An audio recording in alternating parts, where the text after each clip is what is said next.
This show is supported by you. Stick around till the ad break to hear more about that.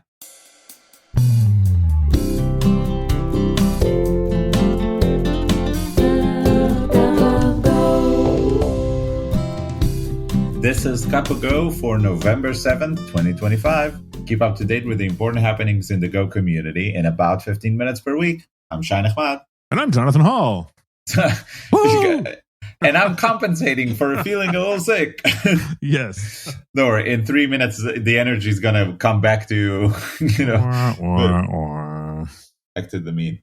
I am excited for this new patch release because it's not strictly a security release this time.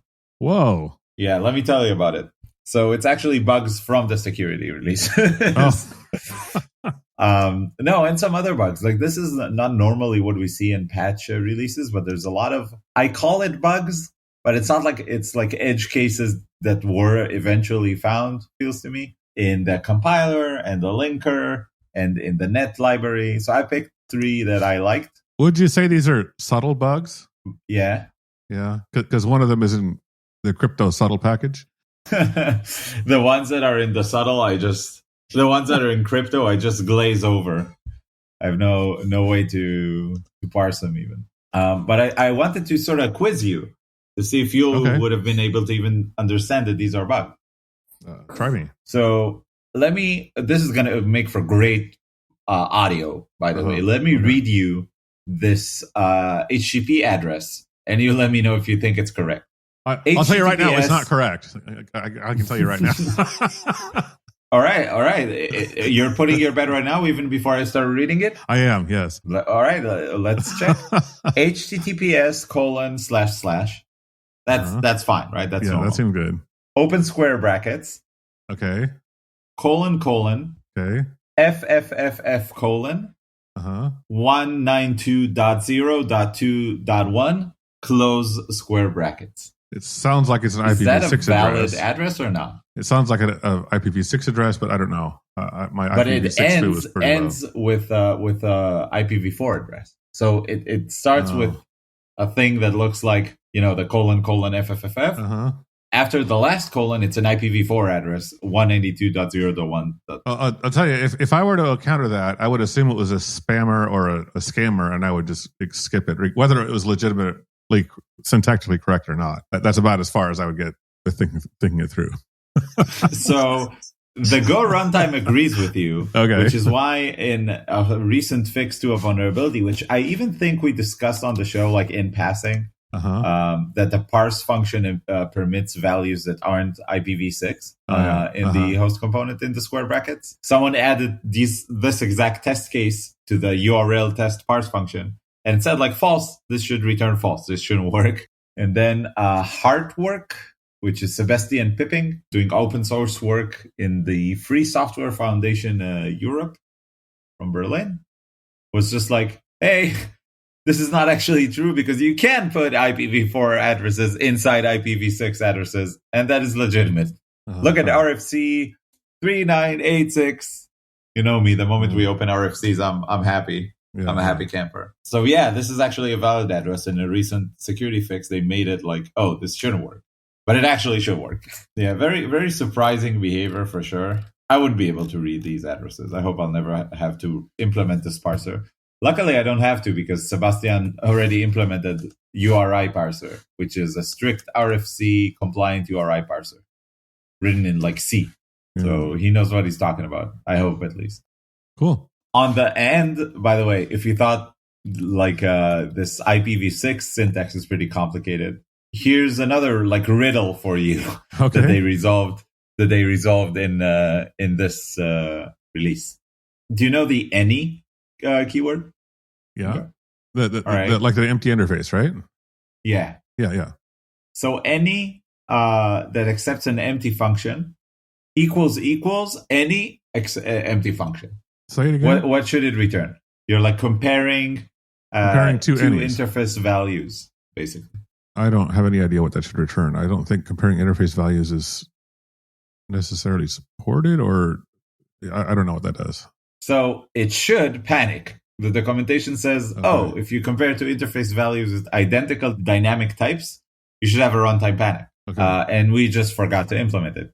So someone was like, hey, I found this, the code is it's so funny. You see the issue. It's like, what do you see happen? The code is working without problem. What do you expect to see? It should panic. It's like completely the opposite way. But this is something that regressed in 125 because in 124 it does panic. It was just a bug in the compiler, and someone bisect it to find the specific commit, which is, by the way, a trick I love using. Whenever I use git bisect, I feel super smart. And it turned out to be an optimization. So they added an optimization, in some super internal, like reflect dot go in the internal compiler. And Alan Donovan summarized it very nicely in the GitHub. He's like, no good optimization goes unpunished. I'm a little surprised that they didn't have a test covering that already. That seems like something like, I don't know, when I'm implementing the spec, I would be like, yeah, let's make sure that this really simple, obvious case works. But okay. So I don't know what would, cause someone to write such code. This is like nonsense code. You would never write it in production. It's just like an edge case you have to cover. Maybe Claude was writing it. Ooh, that's a good segue. I don't think Claude should do software. Foreshadowing. So anyway, there's a new release with these super esoteric bug fixes. And I like our recommendation you should upgrade because it has security fixes. If these bugs hit your code, man, what are you writing? Jesus. But still probably good to upgrade. And this was backported, so it's on 124 as well. That's it about the new release. Nice. So I guess I'm going to pretend this is a useful segue. Next, I want to talk about standards of code standards, I guess. Ooh. Yeah. So long time ago, in a galaxy far away, we had Filippo Valsorda on the show, and he talked about his open source work. He does a lot of crypto work for the Go standard library and some other work. And he makes his money doing that, right? So he has recently released his standard of care that he and his group of manifesto open source folks adhere to. Yeah, his manifesto. It's called the Geomys. Is that how you pronounce this? GEOMYS, Geomys standard of care. And it just sort of outlines for all to see how they go about maintaining high quality code. And there's some things in here that might be a little bit surprising to some folks. One of the first things that jumped out at me was they don't use Dependabot, which I think a lot of people use. It's kind of the standard tool to make sure you're always running, the latest and greatest software. You're a security guy, Shai. I bet you can think of reasons not to use Dependabot. But I'm curious if they're the same reasons he doesn't use it. What do you think? First of all, increased churn part, like Dependabot is shoving PRs at your face and it's like automated, so you trust. Dependabot is, for now, I'm not like bashing GitHub, right? This is true for Sneak. This is true for all the other application security companies. You get these PRs, at some point you just start approving them. It just doesn't make sense to review every single release. And also, I like the approach of it increases the risk of supply chain. Like if you have a module that you vetted, you went into the code, you went into GitHub, you double checked the hashes, whatever, and then some automated tools offers you to upgrade, you're like, what if this new version has a vulnerability that hasn't been discovered yet? Like, what shouldn't I let it cook for a while and upgrade only when I need to? There is the flip side of that. And they mentioned another thing, which I don't care about because I don't work in open source right now. But if I worked in open source, I would. It's very easy to impersonate Dependabot. You can just create a user and name it Dependabot or any other similar like application security tool. Spend 6 months opening proper PRs looking like an automated tool. Or even legitimately, like building these application security tools is not that hard, to be honest. So just like building a tool that opens this PR for real for 6 months, gaining like reputation as a real tool, and then starting to inject like bad dependencies. These are all legitimate concerns. I mostly care about the first two because I work in closed source right now. But it's not like they're not doing anything at all on the README. It's not README. Oh, it is a README. On the standard of care project, they're saying like, oh, we run a Go vuln check. They check like a high signal to noise notification to find actual vulnerable dependencies. Yep. And they also run their CI with the latest version. So if they need to upgrade, it's easy. It's not a big deal. Well, and more than just if they need to upgrade, but like if one of the consumers of the library is using the latest version, they know they're not going to be broken, right? So that's also useful. I think that's actually a more sophisticated and smarter approach to dependency management than most people use. Most people, I assume, don't actually care about this stuff and just do whatever policy they have to adhere to. So if their company or whatever they work on don't have a dependency management policy, they just won't upgrade ever unless they want a new feature. And like most of the areas where I'm developing, like enterprise software, you have like SOC 2 or whatever, compliance framework that like forces you to upgrade. But then it's like more of a checkbox thing. You know what I mean? Like it's, oh yeah, I have to do a safety check every now and then, but I won't actually think about it because that's on my focus. It is important to know that the GeoMIS project, usually the open source work they do is like the scope is the crypto libraries and the Go standard library and CERT related stuff and YubiKey related stuff, like things that people truly rely on from a security perspective. So I think the standard should be higher.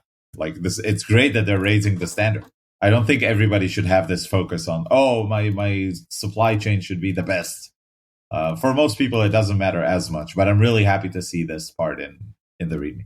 I think this is a good document for anybody who has security concerns about their code to look at, not to implement as is, but to get ideas for things they might be overlooking with regard to security in their code. There's many other things here. We're not going to go into as much detail on all of them, but they talk about long-lived credentials and how they try to avoid those, how they do security in CI pipelines, how and when they grant third-party access to like GitHub tokens and stuff like that can modify the code, monitoring, logging, and even licensing. So I think it would be rare that anybody would want to copy this exactly, but I think it's a great resource if you work, whether it's an open source project or even for your internal code.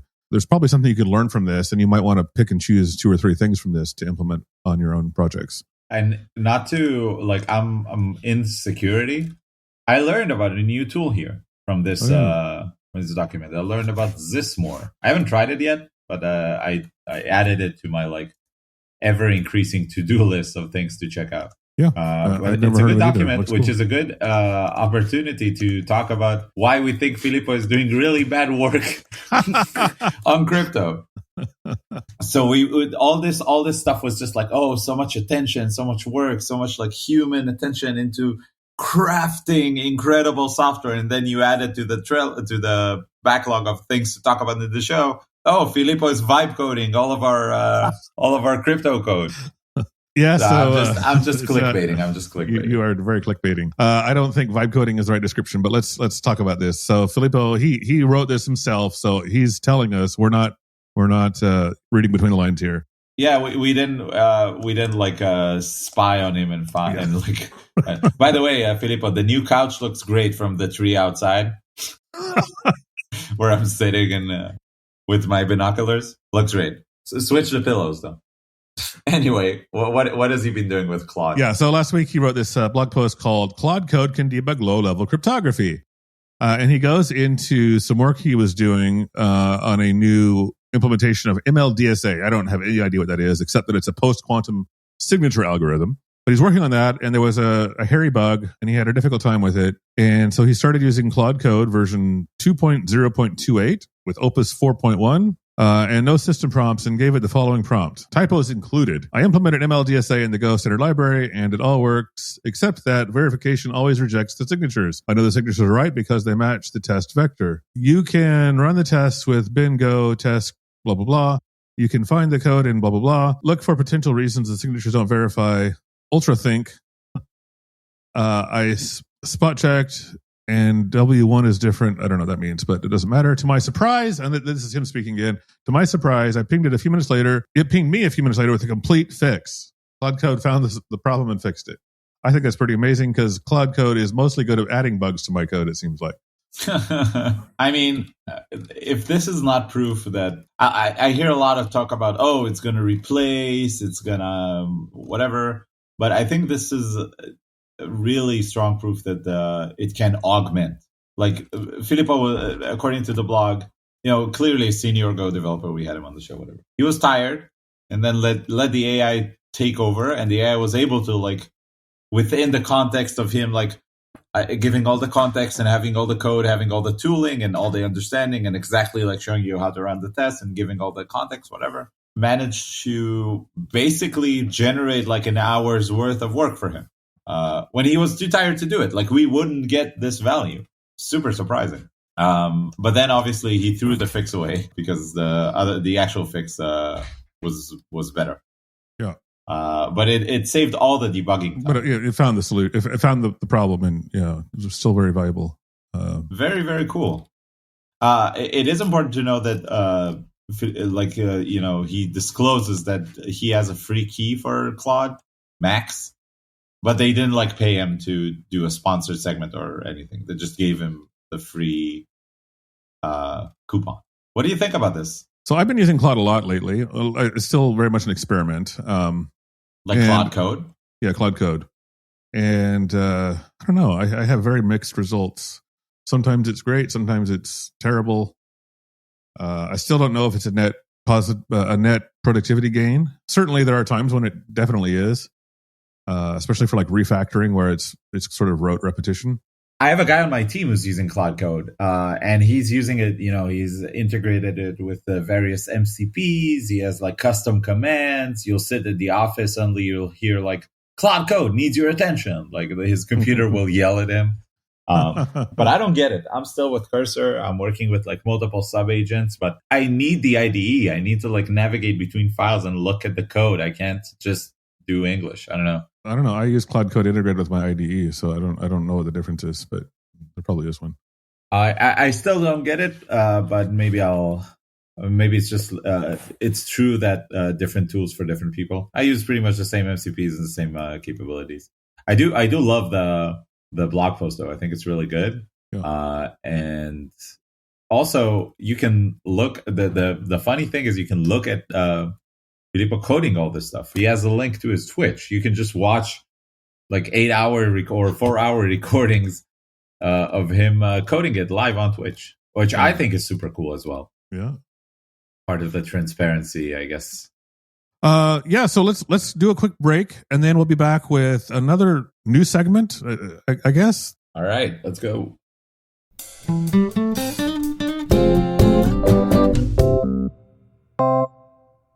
This week, we have a few new Patreons to mention. I don't know if we've mentioned some of these before, but it's okay if we have. It's fine. Shiva Best, thank you. David Woodard, sorry. There's only one W in Woodard. Ria Dennis, Ken Smith, Atom Arash. I think that's an alias, not a real name, but based on the way it's spelled. And Jennifer Johnson. Thank you all for supporting the show. We really, really appreciate it. There's 2 subscription tiers in Patreon you can use. The Cup of Gopher and Cup of Gopher Mini. This is the best way to support the show. This is a fun hobby, but it's also a little bit expensive.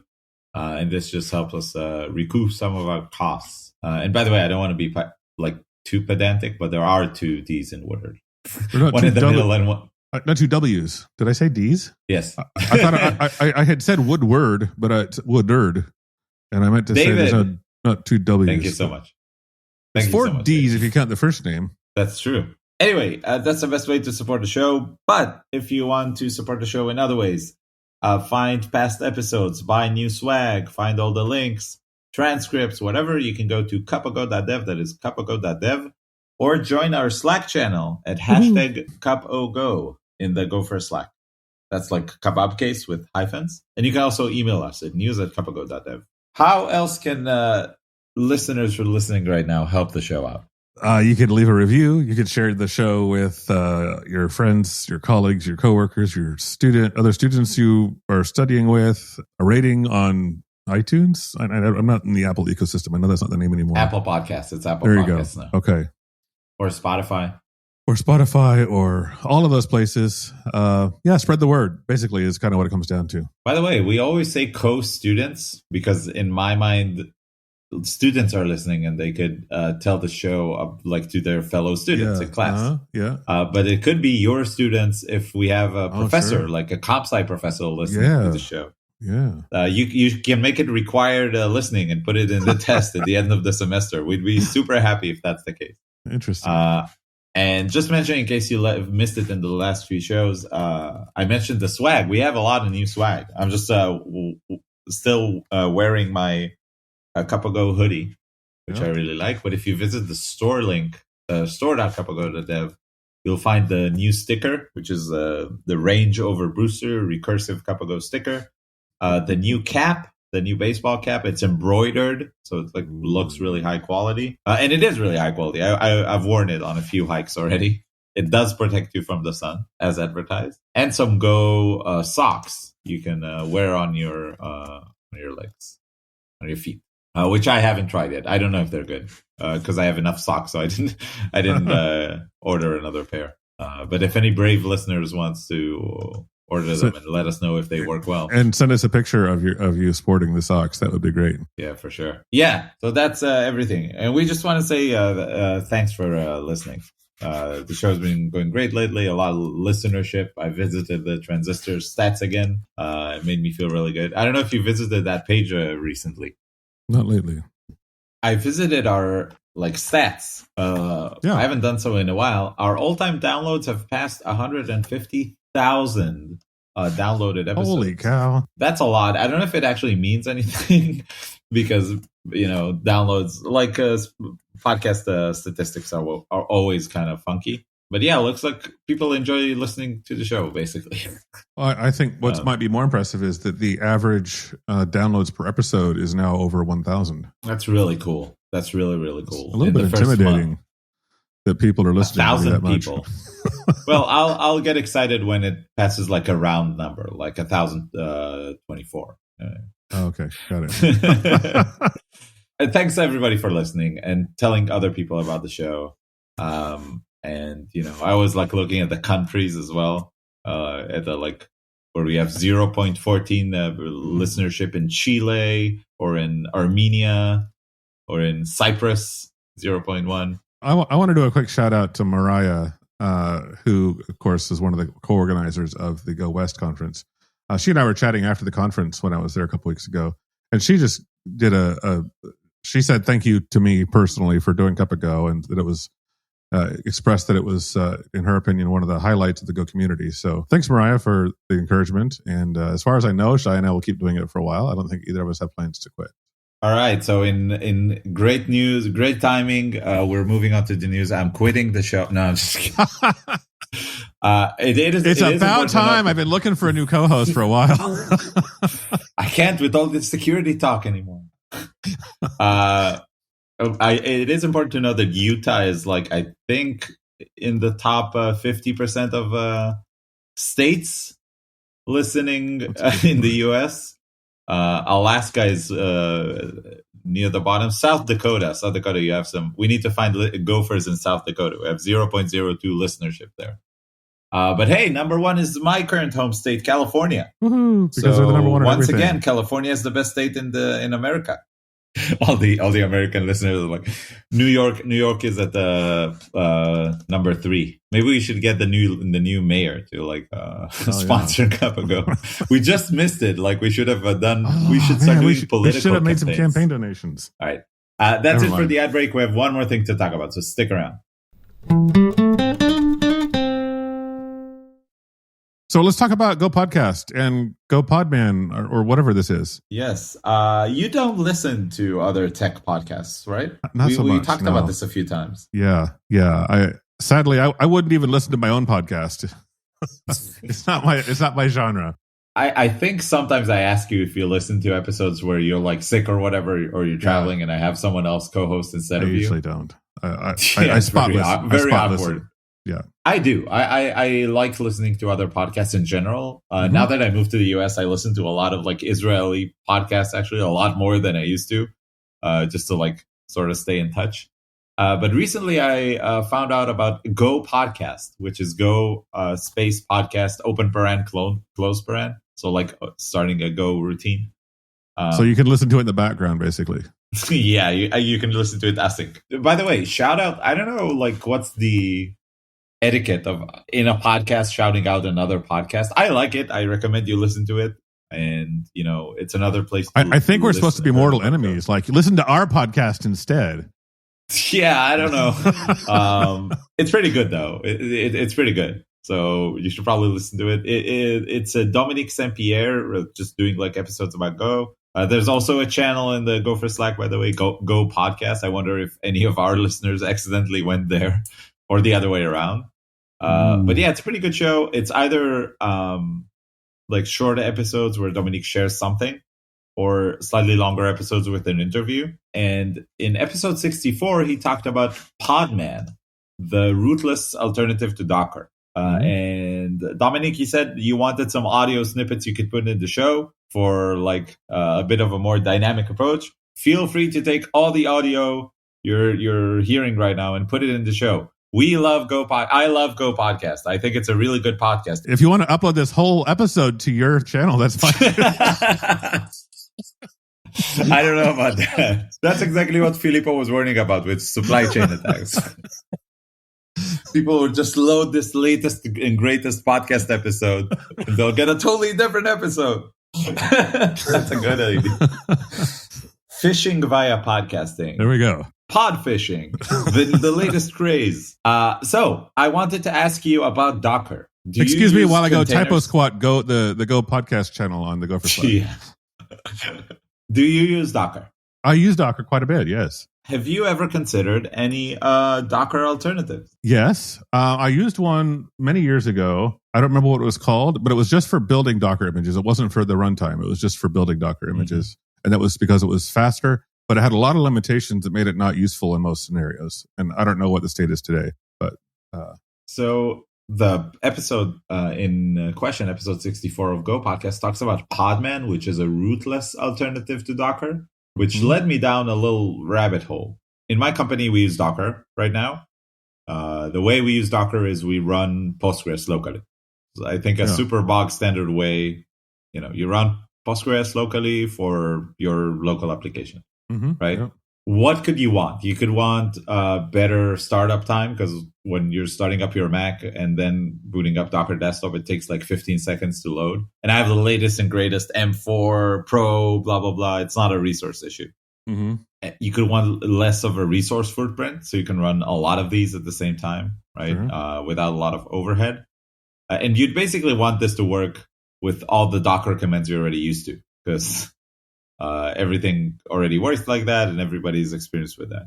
Dominic mentions Podman. I've never tried it, but it led me down this rabbit hole of finding Orb Stack, which I remembered someone told me about. I was like, oh, I should really try it. And then I was like, when you're like considering a new technology or a new tool, what's the first thing you're searching for?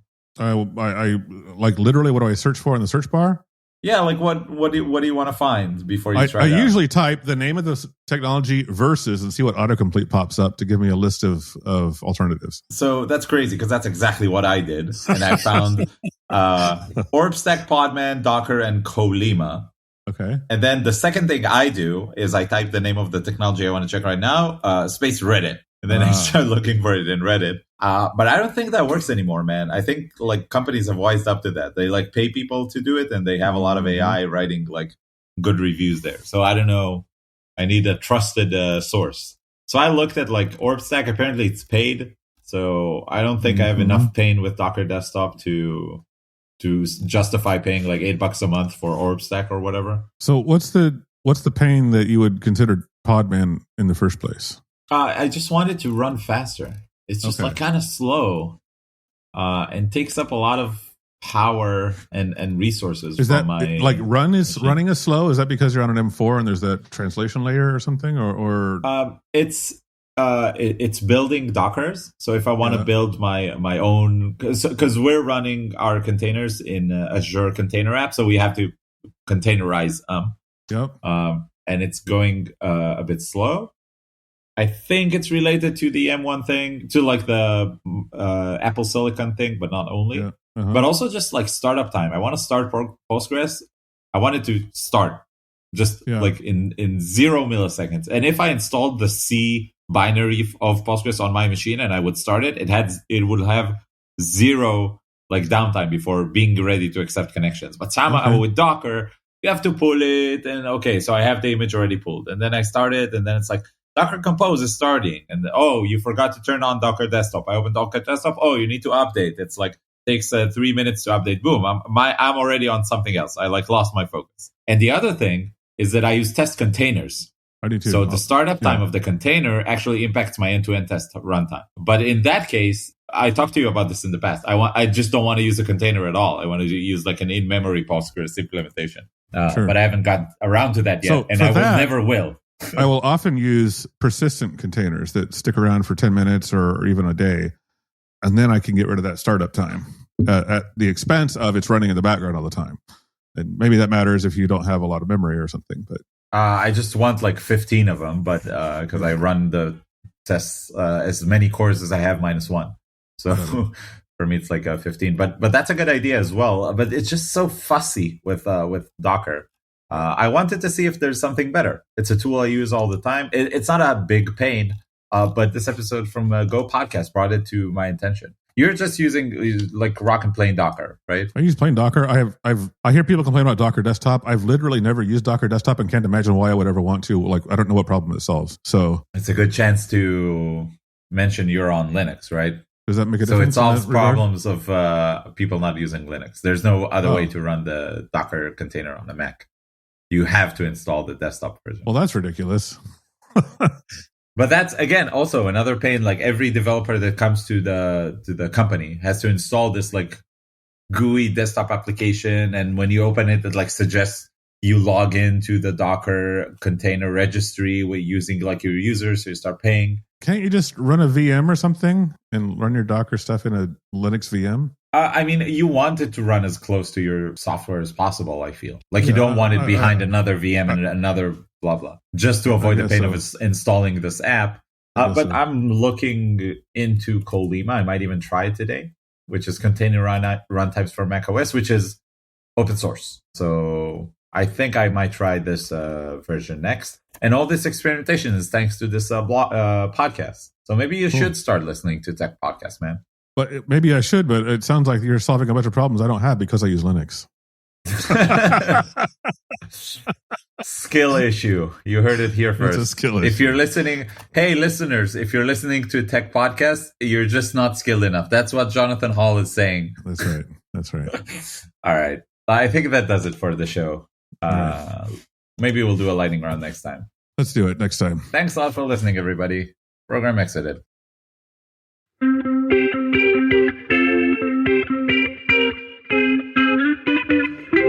Program exited. Goodbye.